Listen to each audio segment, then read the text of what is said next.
पिछले वीडियो में हमने नाखून क्यों बढ़ते हैं निबंध की चर्चा करते हुए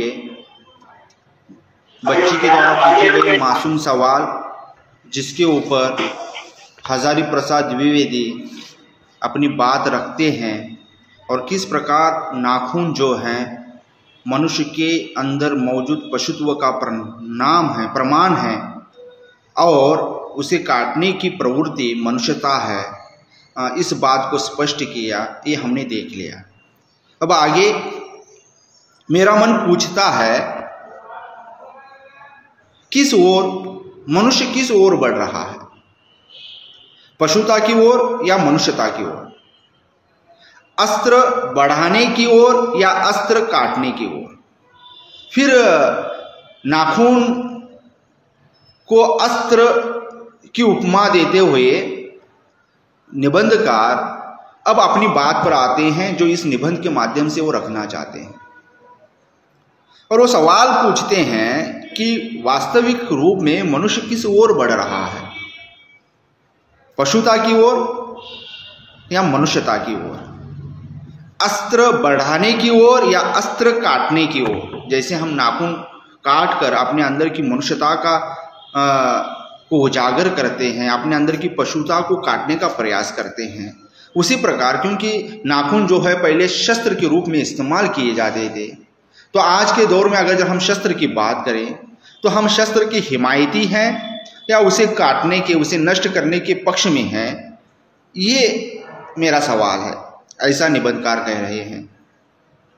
मेरी निर्बोध बालिका ने मानो मनुष्य जाति से ही प्रश्न किया है, और वो कहना चाहते हैं कि ये सवाल जो मेरी लड़की ने मुझसे की है वास्तविक रूप में ये मुझसे सवाल है ही नहीं, ये सवाल जो है समस्त मनुष्य जाति से है। जानते हो नाखून क्यों बढ़ते हैं? यह हमारी पशुता के अवशेष हैं। मैं भी पूछता हूं, जानते हो ये अस्त्र शस्त्र क्यों बढ़ रहे हैं? ये हमारी पशुता की निशानी है। फिर इतिहास बताया है शस्त्रों का, नाखूनों से लेकर एटम बम तक। पिछले वीडियो में हमने देखा कि किस तरह से हम अपने शस्त्रों को बढ़ाते जा रहे हैं।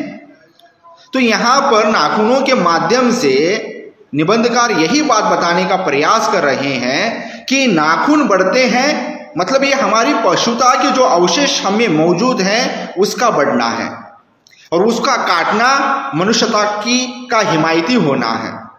फिर निबंधकार सवाल पूछ रहे हैं कि मैं पूछता हूं, जानते हो अस्त्र शस्त्र क्यों बढ़ रहे हैं? ये हमारे अंदर की पशुता की निशानी है, हमारे अंदर की बर्बरता की निशानी है।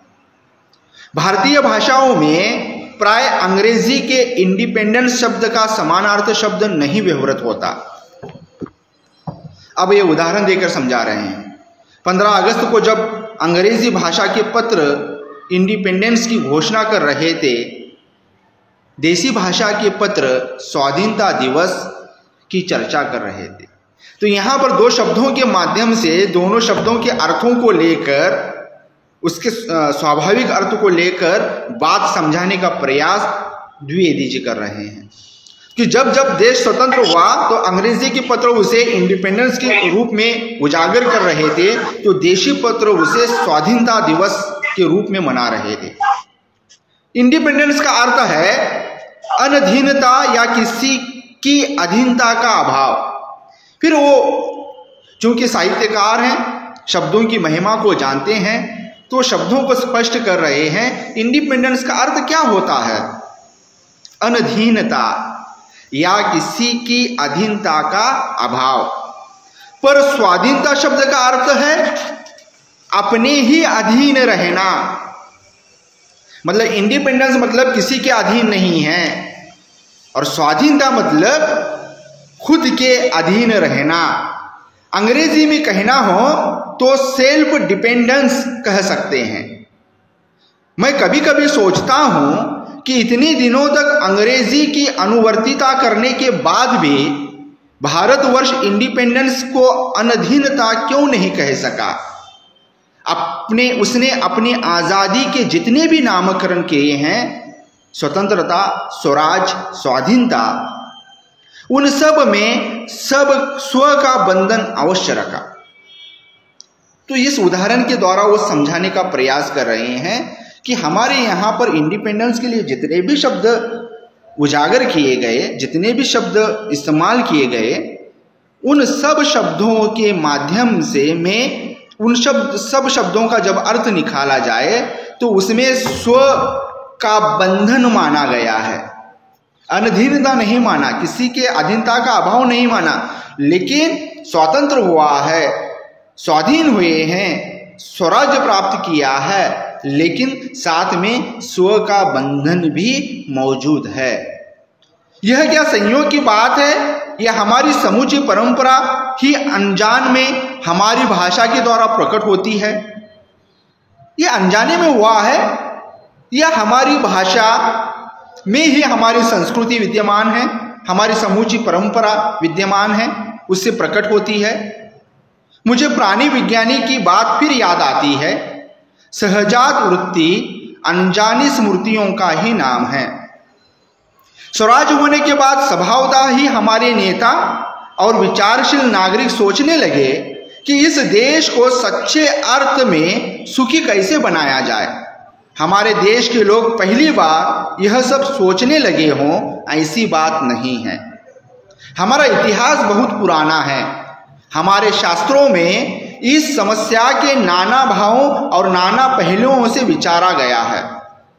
हम कोई नौसिखियों नहीं हैं जो रातों रात अनजान जंगल में पहुंचाकर आरक्षित छोड़ दिए गए हों। हमारी परंपरा महिमामयी, उत्तराधिकार विपुल और संस्कार उज्जवल है। हमारे अनजान में भी ये बातें हमें एक खास दिशा में सोचने की प्रेरणा देती है। यह जरूर है कि परिस्थितियां बदल गई हैं, उपकरण नए हो गए हैं और उलझनों की मात्रा भी बहुत बढ़ गई है, पर मूल समस्याएं बहुत अधिक नहीं बदली हैं।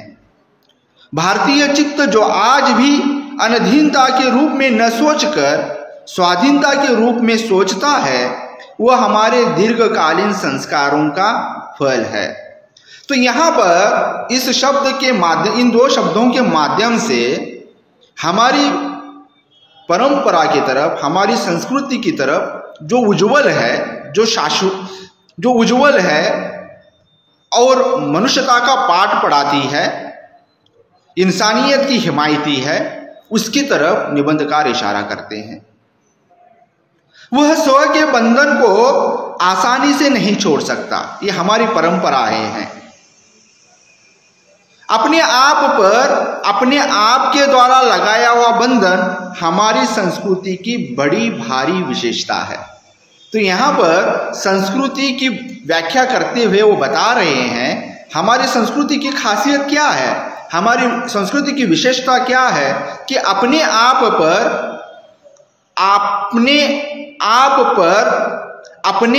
के द्वारा लगाया हुआ बंधन हमारी संस्कृति की विशेषता है। मतलब हम स्वतंत्र भी जब होते हैं तब भी हमारे ऊपर स्व का बंधन लाजमी है या रहता ही है। मैं ऐसा तो नहीं मानता कि जो कुछ हमारा पुराना है, जो कुछ हमारा विशेष है, उसमें हम चिपटे ही रहे। मतलब मैं इस बात के भी पक्ष में नहीं हूं कि हम पुरानी परंपराओं को, मान्यताओं के साथ चिपके रहे। पुराने का मोह सब समय वांछनीय ही नहीं होता। मरे बच्चे को गोद में दबाए रहने वाली बंदरिया मनुष्य का आदर्श नहीं बन सकती। तो इस बात की तरफ जाते जाते वो इशारा भी कर रहे हैं, जो भी पुराना है वो सबके सब उसके साथ जुड़े रहना चाहिए क्या? नहीं। जो चीजें वांछनीय हैं, जो उसके साथ जुड़े रहने के योग्य नहीं है, उसको त्याग देना चाहिए, उससे परे हट जाना चाहिए। फिर वो उदाहरण देते हैं बंदरिया का कि मरे बच्चे को गोद में दबाए रहने वाली बंदरिया मनुष्य का आदर्श नहीं बन सकती। परंतु मैं ऐसा भी नहीं सोच सकता कि हम नई अनुसंधिस्ता के नशे में चूर होकर अपना सर्वस्व खो दे। मतलब दोनों भी बात बता रहे हैं। हम नए में इतने बहते न चले जाएं कि हम अपना सर्वस्व खो जाएं, हम हमारे मूल जो है मूल संस्कार है उसे ही भूल जाए या हम उखड़ ही जाएं। ना ना, पुराना जो जरूरी है उसके साथ बने रहे, नया जो उपयोगी है उसे ले ले, जो खराब है उसे छोड़ दे। तो एक संतुलित ता की बात यहाँ पर निबंधकार कह रहे हैं। नए और पुराने के बीच वो संतुलन लाने का प्रयास कर रहे हैं। कालिदास ने कहा था कि सब पुराने अच्छे नहीं होते और सब नए खराब नहीं होते, और वो अपनी इस बात को समझाने के लिए कालिदास का उदाहरण देते हैं और कहते हैं कि कालिदास ने कभी कहा था कि जो सब पुराने हैं वो अच्छे नहीं होते और सब नए जो हैं वो खराब नहीं होते। क्योंकि हमारे यहाँ पर है ना कि नई पीढ़ी को कहा जाता है कि जो कुछ आज जो कुछ है वो सब खराब है। तो कालिदास कभी कहे गए हैं जो जो नई चीज़ें आती हैं वो सब खराब नहीं होती, और जितनी भी पुरानी चीज़ें हैं वो सारी की सारी अच्छी नहीं होती, मतलब उसमें भी कमियां होती हैं और नए में भी कुछ अच्छाइयां होती है। नए की अच्छाइयों को लेना है, पुरानियों के कमियों को त्यागना है, और इससे मनुष्य जीवन को संतुलित बनाकर मनुष्यता का पाठ पढ़ाना या मनुष्यता को जीवन में लाना जरूरी है। भले लोग दोनों की जांच कर लेते हैं, जो भले लोग हैं, जो समझदार लोग हैं, इन दोनों बातों की जांच कर लेते हैं। जो हितकर होता है उसे ग्रहण करते हैं और मूढ़ लोग दूसरों के इशारे पर भटकते रहते हैं। हाँ, जो समझदार हैं दोनों की तुलना करते हैं, और दोनों की तुलना कर कर, जैसे कबीर कहते हैं, सार सार ग्रही करो थोती दो उड़ाए, कि जो कुछ अच्छा है उसे ले लो और जो बकवास है, जो ताज्य देने जैसा है, जिसे नकारा जा सकता है, जो मनुष्यता के पक्ष में नहीं है, जो इंसानियत के हक में नहीं है, उसे छोड़ देना चाहिए। यहां पर भी द्विवेदी वही बात को समझा रहे हैं। और जो लोग समझदार नहीं होते, मूर्ख होते हैं, वो दूसरों के इशारे पर भटकते रहते हैं। जो दूसरों के इशारों पर चलता है, जो दूसरों की कही हुई बात को मानकर उसे ही अंतिम मानता है, सच और झूठ को जांचता नहीं है, वो हमेशा भटकते रहता है। सो हमें परीक्षा करके हितकर बात सोच लेनी होगी।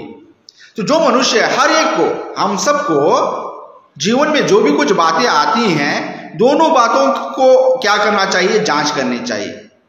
उसके दोनों तरफ की दोनों पक्षों को देखना पड़ेगा, और जो बात हमारे लिए हितकर है, हमारे समाज के लिए हितकर है, अच्छी है, उसको लेकर आगे बढ़ना होगा।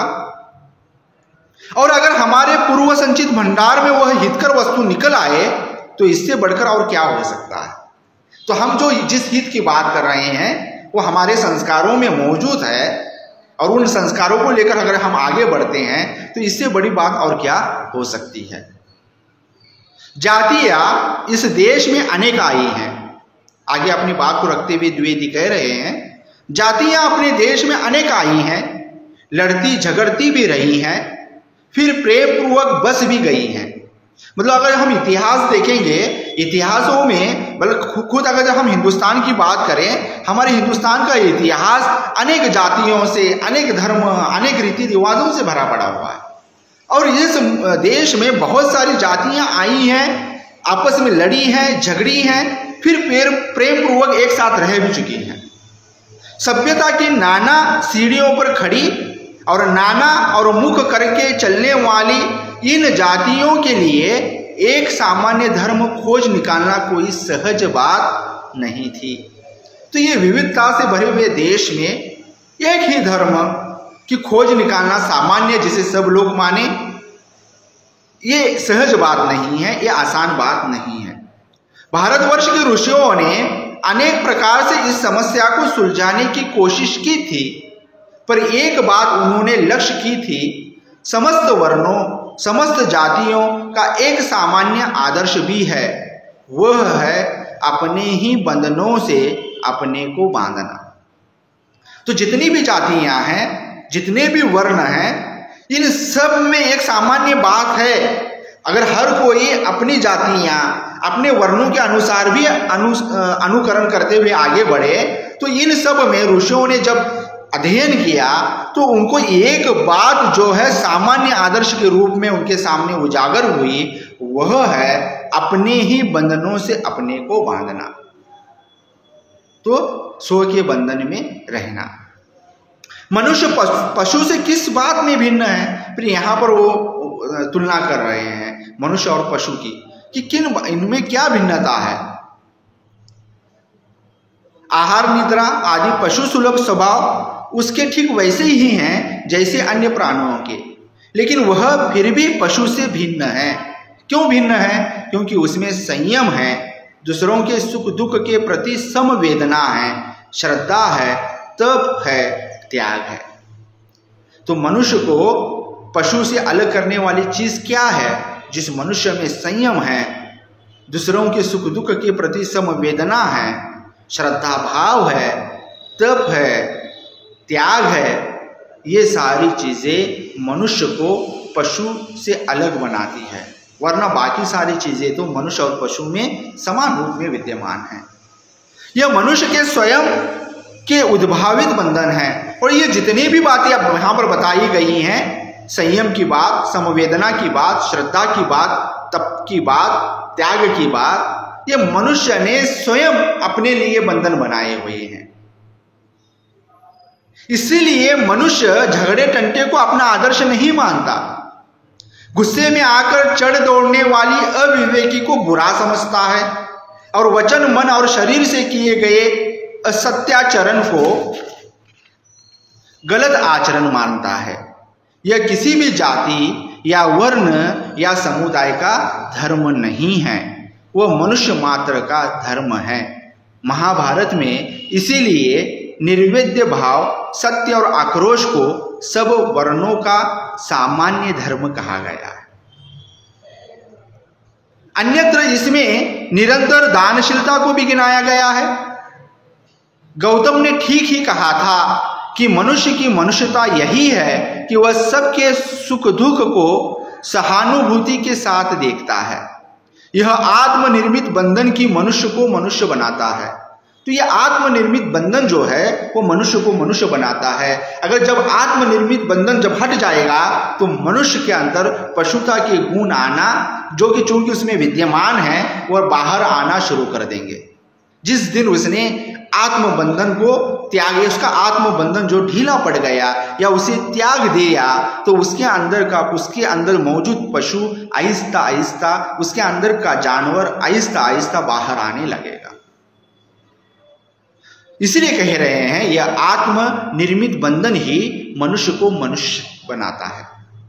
अहिंसा, सत्य, आक्रोध मूलक धर्म या मूल उस अहिंसा, सत्य और आक्रोध मूलक धर्म का मूल उस्त भी यही है, उसका मूल भी यही है। मुझे आश्चर्य होता है कि अनजान में हमारी भाषा में यह भाव कैसे रह गया है, लेकिन मुझे नाखून के बढ़ने पर आश्चर्य हुआ था। अज्ञान सर्वत्र आदमी को पछाड़ता है और आदमी है कि सदा उससे लोहा लेने को कमर कसे हुए हैं। तो नाखून बढ़ते हैं, इस बात को लेकर आश्चर्य व्यक्त करते हैं, लेकिन वो आगे कह रहे हैं अज्ञान सर्वत्र आदमी को पछाड़ता है। अज्ञानता से आदमी पछाड़ जाता है, लेकिन हमेशा इस अज्ञानता से परे ज्ञान की तरफ मनुष्य जाता है। इससे लोहा लेने के लिए मनुष्य कमर कसता है। शेष जो बात है हम अगले वीडियो में देख लेंगे।